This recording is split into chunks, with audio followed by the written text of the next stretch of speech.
आदर्श को धरी चालू चालू एका परशुराम जी नीलाग्नि शिखा मणिष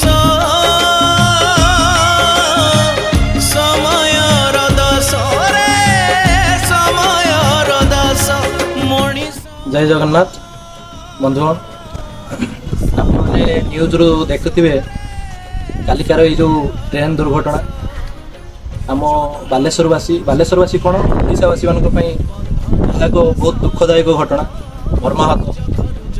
ये जो करुण दृश्य देखी हो ना एत छाती फटा दृश्य। तो काली राति 8टा बेले जो आम खबर पाई से जगार भी किसी पिला पहुँची थे सेठू खबर पाई आम बालेश्वर मुख्य चिकित्सालय आम सक्षम फाउंडेशन तरफ किसी पिला जाई जी पिला ये बालेश्वर मार्केट रे अवेलेबल थे बहुत पिला जाई सहयोग कर डोनेट कर किए पानी अलग किसी बहुत प्रकार सहयोग कर बहुत बहुत धन्यवाद जनइबी। यही वीडियो माध्यम मुझे समस्त निवेदन करी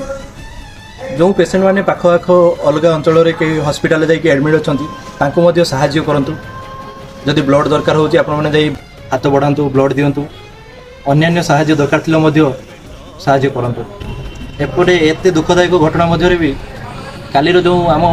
बालेश्वरवासी मानविकता जो राति में देखिली बहुत खुशी भी लगिला जे देवदूत परी आसी माड़ी आसिले राति 11टा बेलू हजार हजार लोक साहाय्य करने आउ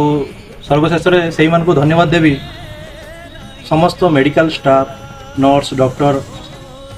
पुलिस स्टाफ समस्त को एवं किसी स्वेच्छासेवी भी काली आसते हठात से भी आसी बहुत सेवा कर बहुत बहुत धन्यवाद देवी। प्रभु जगन्नाथ पाखे एति प्रार्थना करुँच जो मैंने मृत्युवरण कर परिवार को सेतिक धैर्य सेतिक साहस दिंतु आउ जो मैंने एडमिट अच्छा से शीघ्र सुस्थ करातु मंगल करूँ एति मोर प्रार्थना। जय जगन्नाथ।